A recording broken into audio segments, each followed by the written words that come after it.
Okay, so it's definitely AC season. This is second AC concern in 2 days. And I have an '07 Montego that has no AC at all. And what it is that the AC compressor on these, they start leaking oil and the refrigerant from the actual housing. And it is buried in here. And the only fix is to replace it. You can see it down in there. And we do have to take off quite a bit of hoses and wiring, and of course the cooling fan. So we're going to walk you through it on how to do it. And the first thing we got to do is recover the AC refrigerant that's left in the system. Now if yours been leaking for a while, like over winter, like this one, we're probably not going to see anything in there. And you probably just start pulling the lines off and taking it apart without even evacing it. Best bet is to throw a pressure gauge on there, on your ports, and check it and make sure there's no pressure left in the system. Now between the oil residue right here, where it all pulls up, and it'll be just in this area, and of course that stud, where it really pulls up, there we go, you'll be able to tell it's your AC compressor and not some kind of leak from somewhere else or up above. Okay, so first things first, we need to get this shield out of the way, and there's a couple screws all the way down. There's 3 of them right there, and they come to the front bumper, and there's one right there, 8 mil, and right there, and that whole thing will come down and give us access to the lower bolts on the compressor. And then pull your tire off, and you can come over here to this shield, and we'll pull all these retainers out and get this thing out of here. And now you can see we got a lot more access to these lower bolts right there, the connector and all that. We need to get this hose out of the way, and there's a push retainer right here and here, and you simply pry up on this right here and it'll come out of the subframe, and then this whole thing will be easy to move, so we can move it at will and get to those bolts. And right here you can see those push retainers that are holding this coolant pipe in and how they look. You can probably see that one better. And you just pry up on the bar, and then we can move this around. And since this shield's out of the way, we can get to the belt and put a 3/8 breaker bar on there is best. I'm not even sure if the serpentine belt tools will fit in there. And then you simply pull down. It's going to be really hard to pull down. And then you release the belt from one of the pulleys. That's easiest to get to. Okay, we're going to need to loosen this harness here as best we can. So loosen it from that white retainer right there on the stud. Disconnect your actual AC compressor clutch right here. And then follow that wire down. You can see right there wrapping around the compressor over to your O2 sensor here. And take that out from that area right there on the bracket. Just pry it out of there. And then this whole thing will be a lot more loose, so we have extra room to move the AC compressor out of there. Okay, so while we're down here, let's get these 2 bottom bolts out, and we're going to have to pull the nut on this one and then the stud, and we do need to get it out of there so we can clear. And then get that bolt out of there, bolt 13 millimeter. And then we can go up top and start pulling everything apart up there. Now you don't need to go out and buy, a $300 set of gauges or AC recovery machine like this one that costs $5,000–6,000. What you can do is get a manifold gauge set for R134A car systems from Harbor Freight or something like that for about $20–30. And you can use that for checking the pressures when we're done and recharging it through the supply line, the actual service line. So here is the high pressure port, and then back there buried, there it is the low pressure port. And you can see on ours we have about 10 psi of pressure, which is nothing. You can just crack the lines, there ain't nothing left in there. Now I am obviously going to be recovering this refrigerant left in the system because we're bound to by law, which is fine. We got a fancy machine to do it all for us. And then it'll pull a vacuum on and start getting some of the moisture out of there also. Okay, so hopefully you can see everything. We're going to get rid of this air box out of the way, and then we're going to go after the cooling fan next. We're going to pull our mass airflow sensor off, disconnect the fresh air inlet tube, and we're going to disconnect the air box here from the throttle body over there. It's 8mm on the clamp. Unlatch it, take this hose off right here, get to the side, and you pull this whole thing out as an assembly. And then this lower part of this air box has an 8mm right here. That's a special long one. And then it just lifts up out of here. And then once again, these cooling hoses are in our way, and they attach to the radiator, the cooling fans actually. Pop that off so it's free like that. And then right next to it right here is a big connector, and that's for the cooling fans. Disconnect that. There's two 8mm bolts on the cooling fan, and they're at the top, and we should be able to lift it right up and out of here after that. Pull your connector right here for the O2 sensor, this green one. You can lay it to the side. Then this whole fan should pull up and out of here. Shouldn't be too bad to get out. It's kind of small. There we go. And you're going to fight the big coolant hose here for space.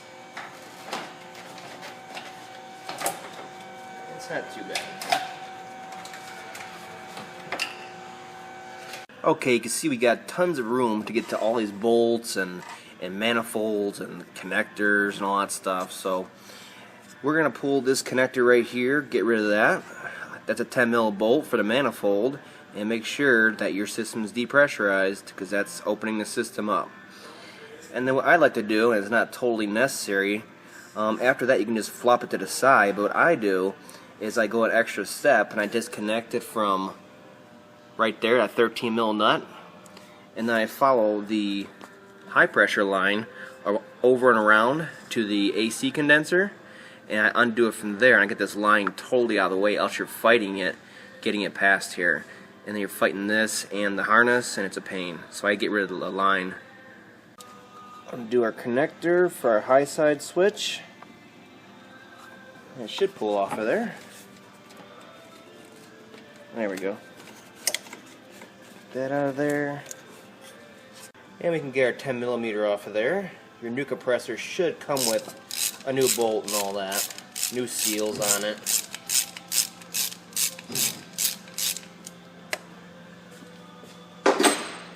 Now if you did pull a vacuum on yours, it's going to make a noise when you pull this off still.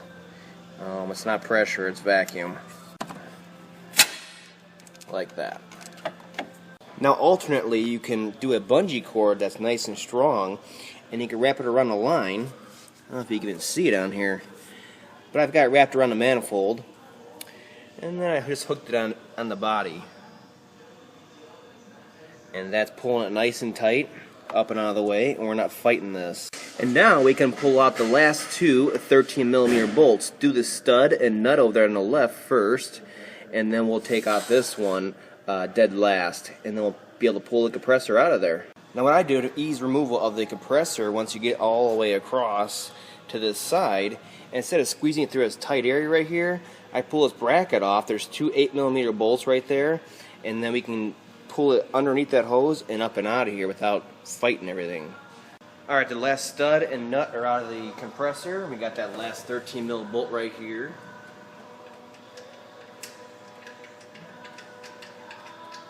Get that out of there. Okay, ready to take it out. We're going to take it across, get this hose out of the way, and we're going to come through here underneath, and we're going to come out right here. Let's see if we can get this hose out of the way. Okay, we got it loose.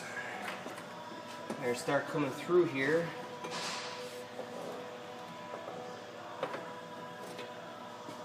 Keep going. All the way across, under the hose, the big radiator hose.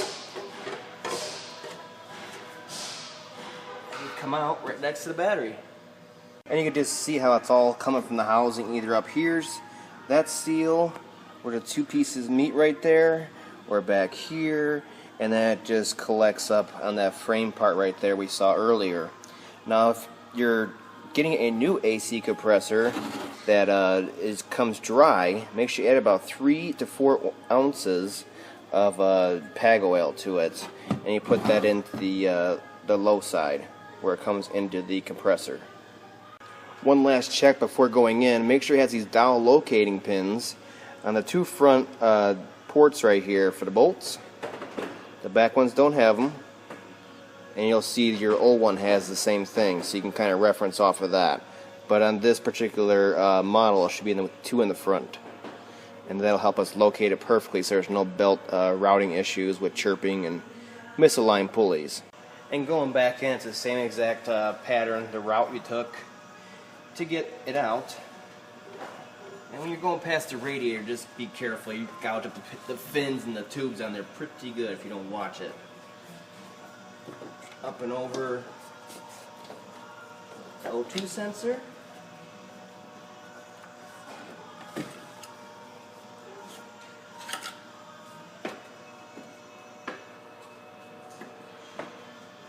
Okay, so going back in, it's a little hard to hold up on it and get bolts started, but as long as you got those front dowels in there, that will align all 4 bolt holes for you. And then you can start doing this one, which is the regular bolt, and this one snug it up, and it'll hold it in, and then you can do all the rest of them while this holds it in. This one's the easiest one to get to on top here. So one thing to note is to make sure that this harness right here is wrapping around it and it's not pinched behind it. So this has to go over here and then go into the stud right there. Besides that, we're going to get all 4 bolts in right now, the 2 studs and then the other 2 bolts, and get it fully secured, and then we can start laying stuff around it and bolting stuff around it. Okay, so before I do those bottom bolts, I'm going to go ahead and close the AC system up. Get this bungee off of here. Take our bolt out of here. My compressor's already filled oil, so we are set to go.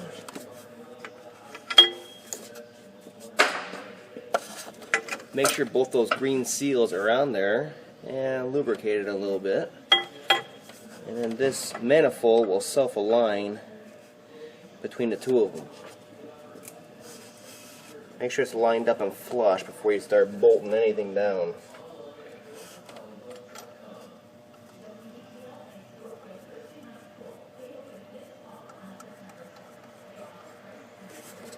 What you can do is align it and then snug this bolt by hand. Make sure you can't turn it. You'll only be able to turn it a little bit like that. And that's snug by hand. We're properly aligned. We can come in and we can tighten it.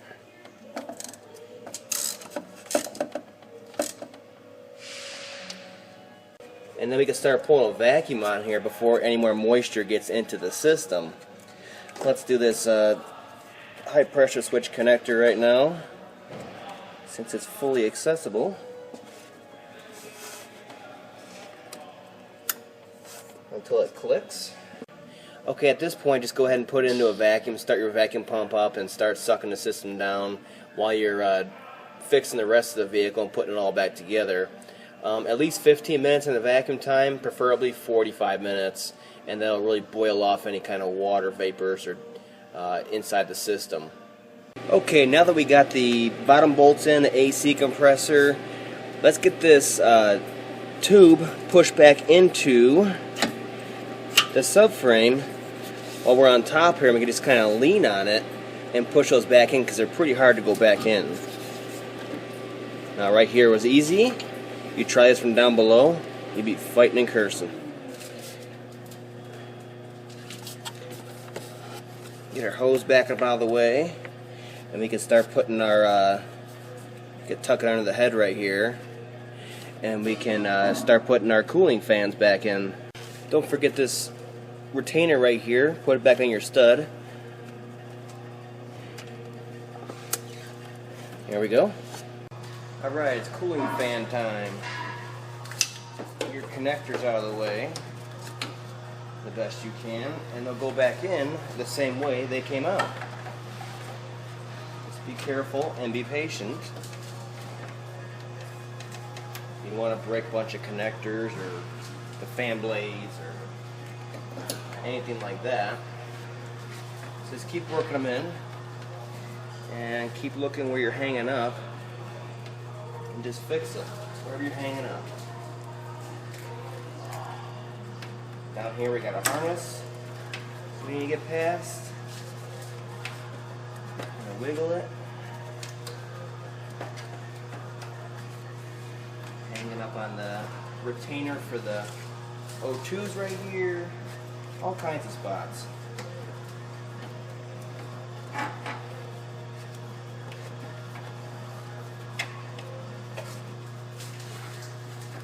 Once you get it in so far, just start evening it out. And then just make sure it hooks in down below. There's little ears it hooks onto, and it'll drop right into them like that. Check it on both sides, get yourself a flashlight. And make sure you're actually in those little retainers down there.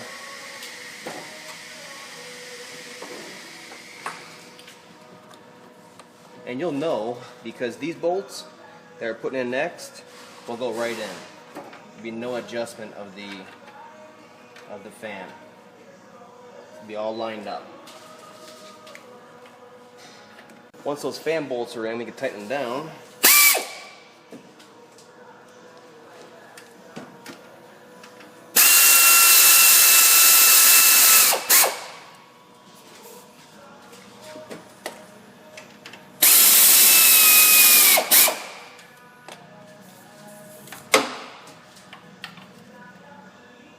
Plug in our fan, this big connector.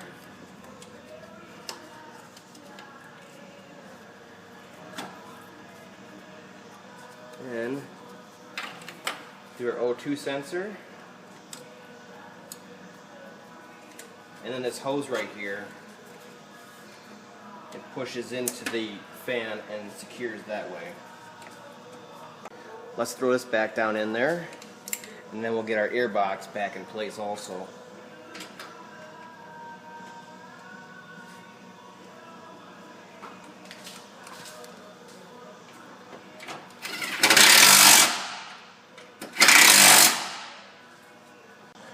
And this air box just sticks back down in there, and the two rubber grommets, spray them with some silicone and they'll slide right in.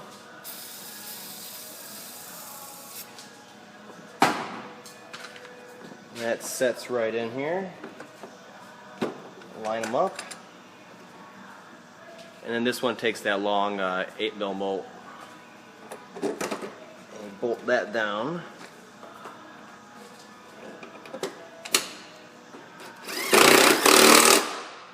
And then let's put our air filter box back in here. Cover our inlet tube. Latch it up. Mass airflow sensor. Lock it in. Don't forget your PCV fresh air inlet hose. And your vacuum hose. Align your tube up and then clamp it down. And your system should hold vacuum like this. After you're done pulling vacuum on it, should hold and not start rising up to atmospheric pressure. So give that a check. Make sure you got all your connections nice and tight and they're lined up properly so there's no leaks. You can go ahead and charge your system. The label that gives you all the information you could ever need is right here on the radiator core support. Okay, there's only a few more connections to go. Make sure your two bottom bolts are in. And then make sure this harness, that's what I was talking about earlier, is in the front of the compressor and not stuck behind it. Don't forget your O2 sensor. Push that back into the bracket there. And make sure your electrical connector for the clutch right there is connected up.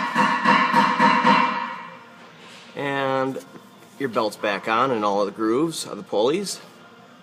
And then throw your shield back on right there. All your push pins. Get your air dam back on. Do your push pins first, all three of them, and then you can go after your bolt. Alright, that should about do it. Just make sure that your clutch is cycling at times. Make sure it's coming on. That's the most important. The TXV systems in here, in these kind of cars, they don't cycle the clutch so much as a fixed orifice tube system. So as long as the clutch is coming on, that's good. And as soon as you turn the AC on, you should notice those fans are coming on also. And then of course check for any check engine lights and any loose connections you missed. But if you follow my video, I go through each one of the connections and push pins and all that stuff in great detail. So you shouldn't have no problem as long as you follow the video. This one, the air is ice cold. Even on today, I put it out in the hot sun for a little while and let it get nice and warm inside the car, the greenhouse effect. And it's got really nice cold air, and it should be good for them for a long time for the summertime and all that. These ones really don't have any issues other than the actual compressor itself. They also have a scroll valve, actual like the balancing valve in the back that controls the pressure between the two sides, and those go bad all the time and get stuck. But that's serviceable if you find the right place, and I'll do a video on that. Besides that, they have that case where it leaks like that, and once it leaks the oil out and the refrigerant, so you gotta change the compressor out. And it's best to get a whole new one because the clutch and pulley are probably gonna fail, not too much later from maintenance and wear, they wear out over time. Okay, so that's about it. I just wanted to go over this in detail. There's not too many videos in the 500s and Montegos out there, and hopefully yours went as smoothly as mine, and your AC's back up and running. It's nice and cool for the summer.